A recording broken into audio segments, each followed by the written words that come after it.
Hello दोस्तों, how are you. कैसे हो आप। स्वागत है आपका अपने चैनल हिंदी ज्ञान ऊर्जा में।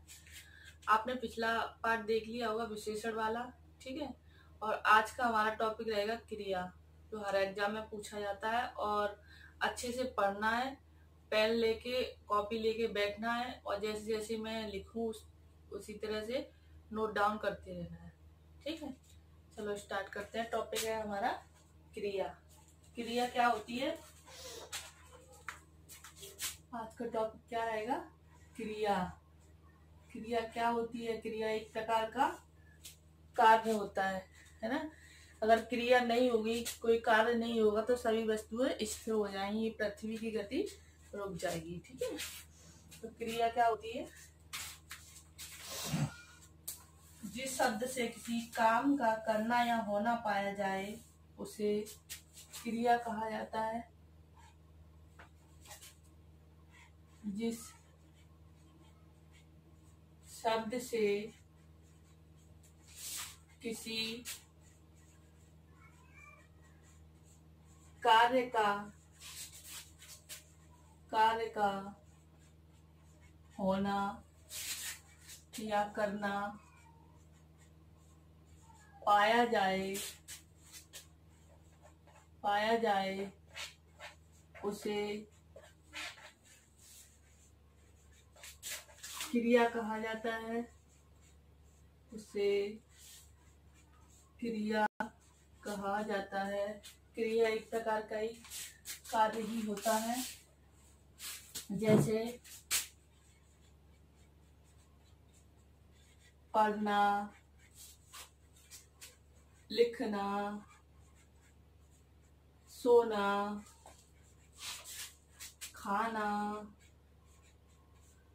पहनना, भागना आदि। जो भी कार्य हम लोग दैनिक जीवन में करते हैं वो सब क्या होती है, वो सब क्रिया होती है, ठीक है। पढ़ना, लिखना, भागना, सोना आदि। जिस शब्द के पीछे, या नोट करके लिखना है, जिस शब्द के पीछे ना जुड़ जाए, जिस शब्द के पीछे ना जुड़ जाए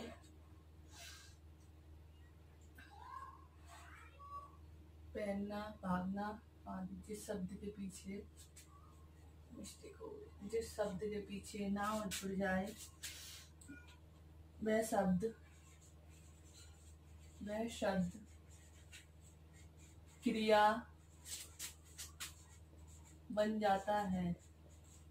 जिस शब्द के पीछे ना जुड़ जाए वह शब्द क्या बन जाता है, वह शब्द क्रिया बन जाता है। क्रिया विकारी शब्द है, जो लिंग वचन क्रिया विकारी शब्द है। विकारी शब्द है जो लिंग वचन पुरुष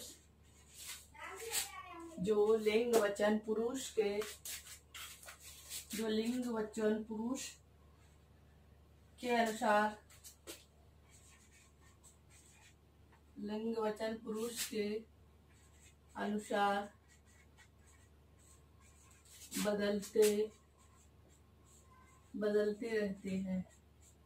क्रिया क्या है, क्रिया एक विकारी शब्द है जो लिंग वचन पुरुष के अनुसार अपना रूप बदलते रहते हैं, ठीक है। धातु, इसके बाद क्या आएगा, धातु। धातु क्या होती है, मूल क्रिया के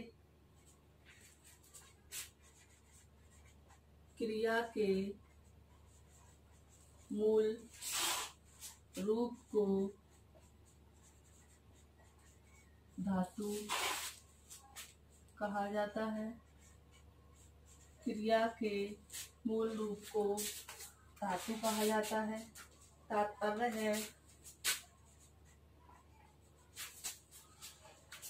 है कि जिन मूल लक्षणों से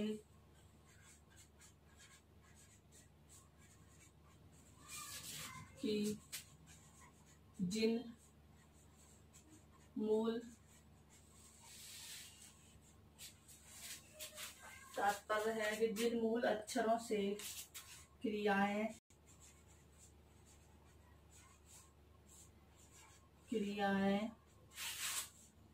बनती हैं उन्हें धातु कहते हैं। धातु कौन सी होती है? जिन क्रिया के मूल रूप को धातु कहा जाता है, जिन मूल अक्षरों से क्रियाएं बनती हैं उन्हें धातु कहा जाता है। जैसे पढ़ना, लिखना, जैसे पढ़ प्लस ना, लिख प्लस ना, चल प्लस ना। ठीक है,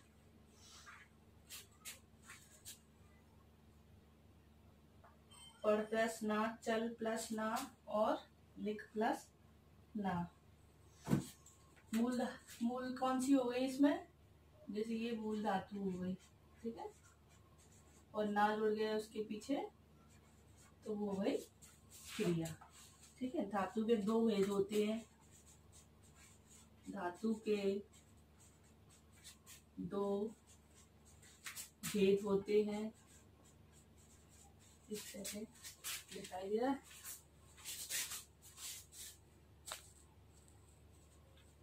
धातु के दो भेद होते हैं। कौन से होते हैं? मूल धातु और यौगिक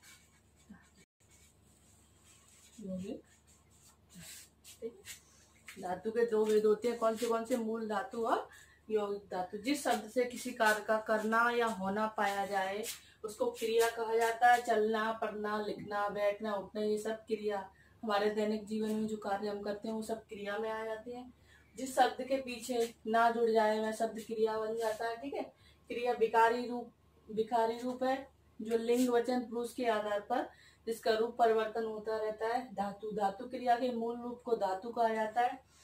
तात्पर्य, जिन मूल अक्षरों से क्रियाएं बनती हैं उन्हें धातु कहा जाता है।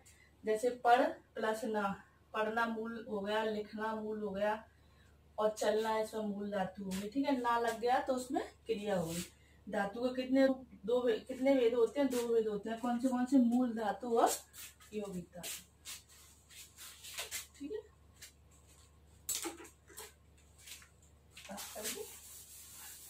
चलो हम आगे देख लेते हैं। नोट डाउन करते हैं ना आप साथ के साथ, जिससे सिलेबस आपका साथ के साथ कंप्लीट होता रहे।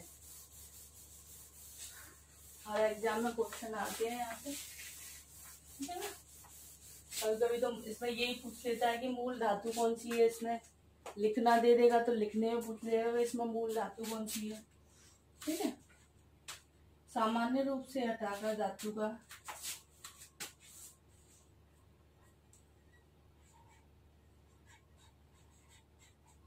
सामान्य रूप से ना हटाकर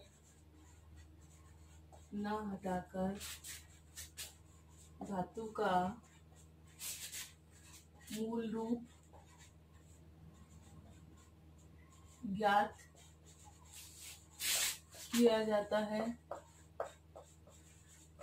सामान्य रूप से ना हटाकर धातु का मूल रूप ज्ञात किया जाता है। ठीक है, जैसे पढ़ना है, एग्जाम्पल समझ लीजिए। ठीक है, पढ़ना है। अब सब पूछे कि इसमें मूल धातु कौन सी है तो हम पीछे उसके जो ना लगा है उसको हटा देंगे। पट धातु से पट धातु होती है, पट धातु से पढ़ना बना है। ठीक है, तो मूल रूप जो अब याद करते हैं उससे पीछे से हम ना हटा देते हैं। ठीक है, मूल धातु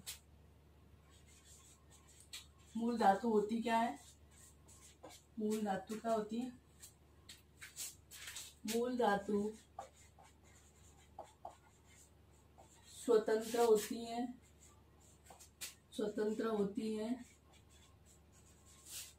यह किसी पर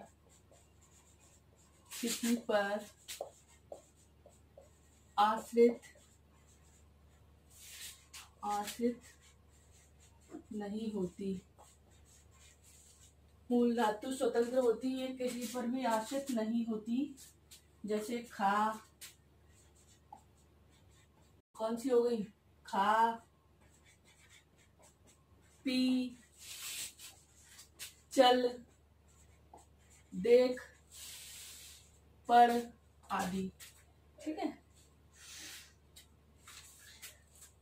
चल, पढ़, देख, पढ़ आदि। मूल धातु स्वतंत्र होती है, ये किसी पर भी आश्रित नहीं होती। पढ़ आदि। जैसे पुस्तक पढ़, सेब खा, मतलब एग्जाम्पल कुछ भी देख ले। जैसे पुस्तक पढ़, सेब खा आदि, ये धातु किसी पे भी आश्रित नहीं होती, इनका एक स्वतंत्र रूप होता है। ठीक है,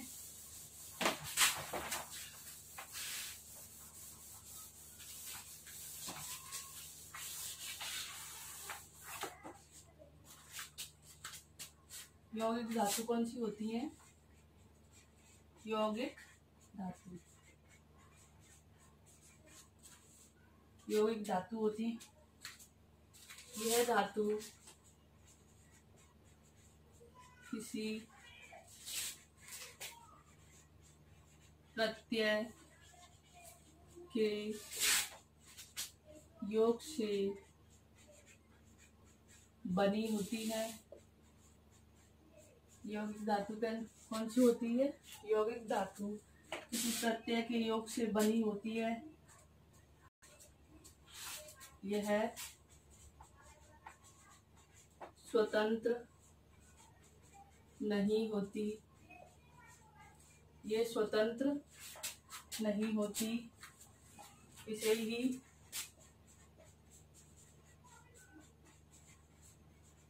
क्रिया कहते हैं। यह स्वतंत्र नहीं होती, इसे ही क्रिया कहते हैं। मूल धातु और प्रत्यय जोड़ने से यह बनती है। यह मूल धातु और प्रत्यय जोड़ने से यौगिक धातु बनती है। यौगिक धातु कैसे बनती है? यह मूल धातु और प्रत्यय के जोड़ने से बनती है। ठीक है, जैसे हंस प्लस देना, हंस दे, देना, हंस प्लस दे, हंसना, या ऐसे हो जाएगी हंस देना। ठीक है, चल प्लस ना, चल देना। ठीक है, इसका प्रत्यय कौन सा हो गया? दे, पीछे देना। चढ़ना, चढ़ प्लस ना, बह प्लस ना, बहना, चढ़ना आदि।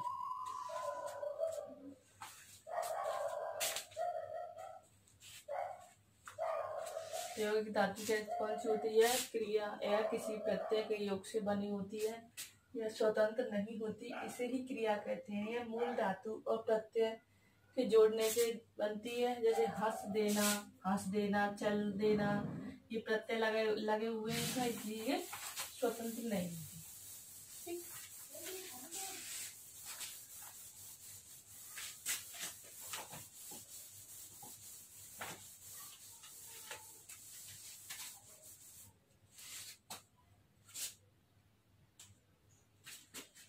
रचना या बनावट के आधार पर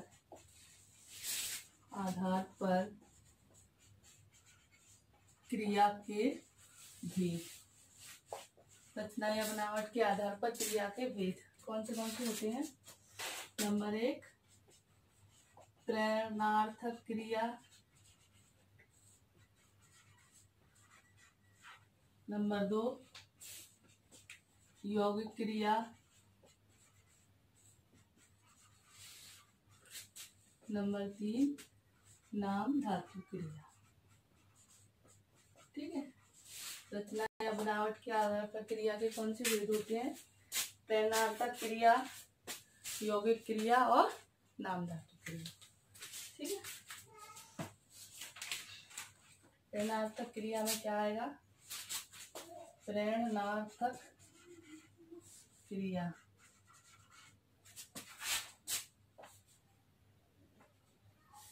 प्रेरणार्थक क्रिया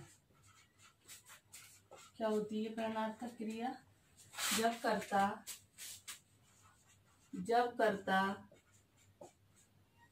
अपने कार्यों को स्वयं न करके दूसरों से करवाए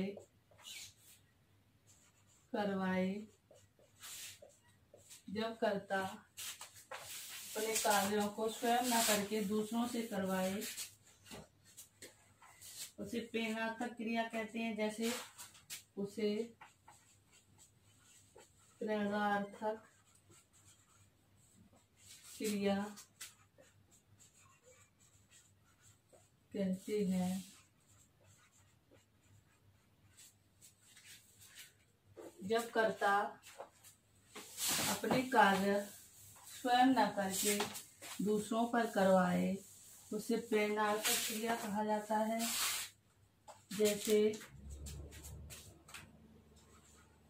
जैसे श्याम ने अपने कपड़े पूजा से धुलवाए। श्याम ने अपने कपड़े पूजा से धुलवाए।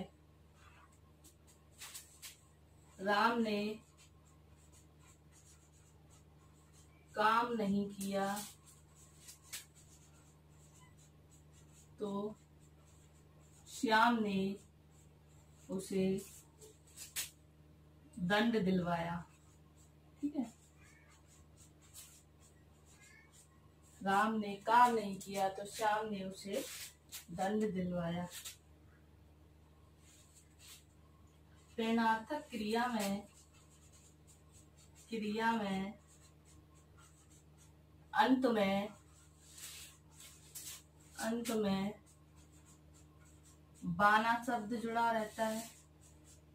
बाना शब्द जुड़ा होता है। जैसे पढ़वाना, चलवाना, पढ़वाना, चलवाना, हिलवाना, मरवाना, इस तरह से। ठीक है। तो प्रेरणार्थक क्रिया कौन सी होती है?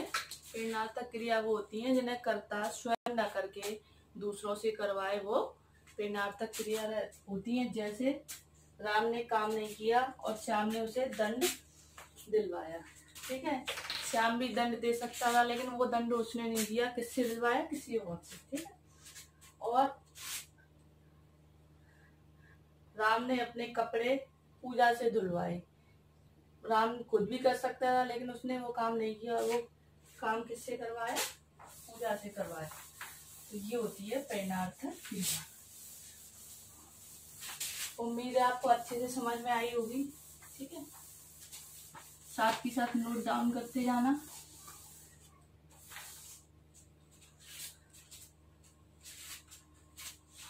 दूसरी है संयुक्त क्रिया।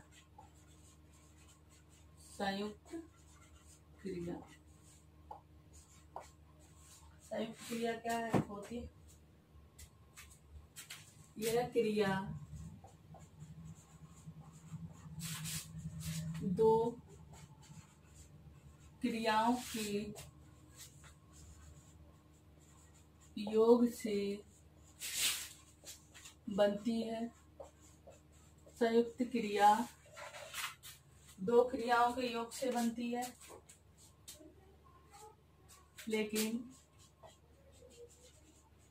क्रिया का मुख्य कार्य पहली क्रिया द्वारा ही किया जाता है। संयुक्त क्रिया कौन सी होती है? दो क्रियाओं से मिलकर बनती है। क्रिया का पहला कार्य क्या है? मुख्य क्रियाओं के द्वारा ही किया जाता है। इसे मूल क्रिया कहते हैं, बाद वाली क्रिया को। इसे पहली क्रिया को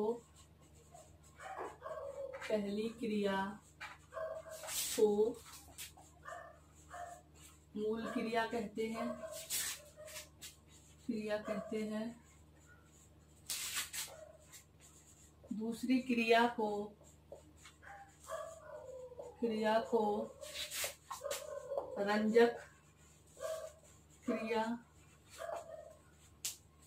दूसरी क्रिया को रंजक क्रिया कहते हैं। ठीक है, जैसे मैंने खाना खा लिया। जैसा मैंने खाना खा लिया। कोयल उड़ रही है। जैसे मैंने खाना खा लिया, कोयल उड़ रही है। ठीक है, तो इसमें मूल क्रिया कौन सी हो गई? उड़ना। और ये हो गई रंजक क्रिया। ठीक है, मूल क्रिया इसमें हो गई खाना। ठीक है, और रंजक क्रिया हो गई खा लिया। ठीक है, तो कार्य पहली क्रिया के द्वारा होता है, ऐसे ही मूल क्रिया कहा जाता है, लेकिन जो बाद वाली क्रिया होती है उसको रंजक क्रिया कहा जाता है। ठीक है, यौगिक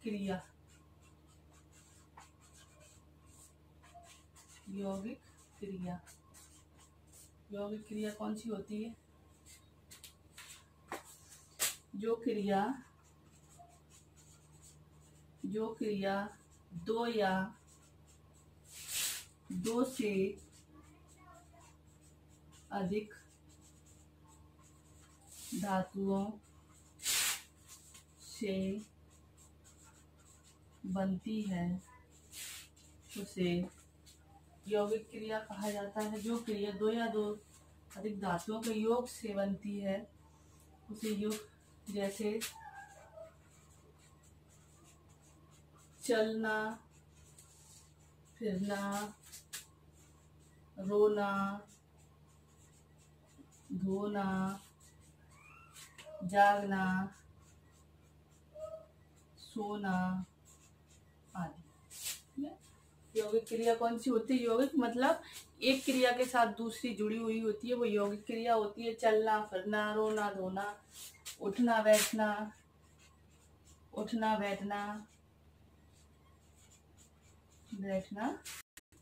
आदि। ठीक है, और नाम धातु क्रिया कौन सी होती है?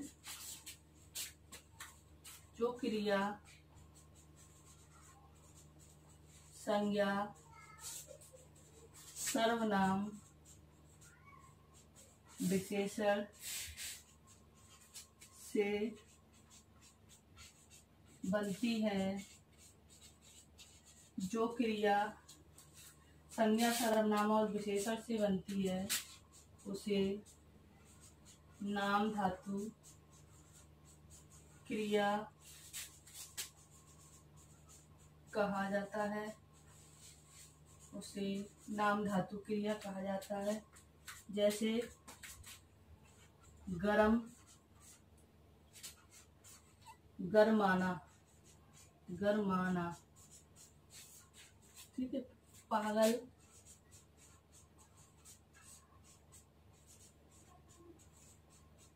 पगलाना। दिखाई दे रहा है? आगे से लिखती थी। जैसे गरम, गरमाना, पागल, पगलाना,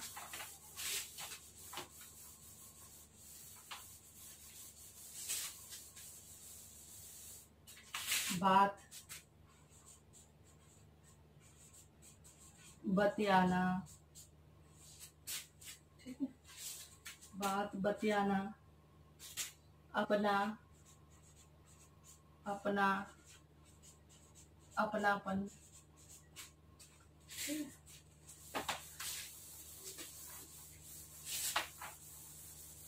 नाम धातु क्रिया कौन सी होती है, समझ में आया होगा आपको।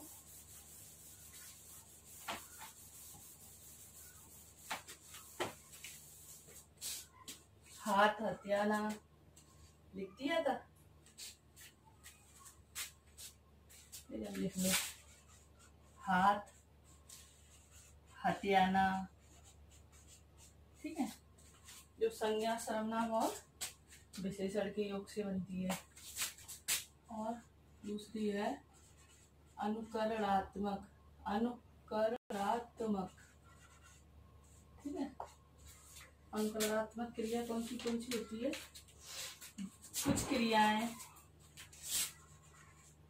कुछ क्रियाएं ध्वनियों के अनुकरण के आधार पर बनती हैं।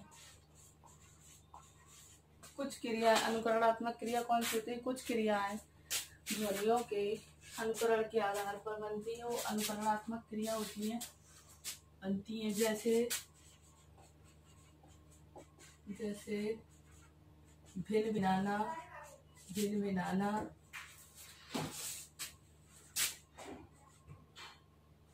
खट खटाना, ठीक है, हिन हिनाना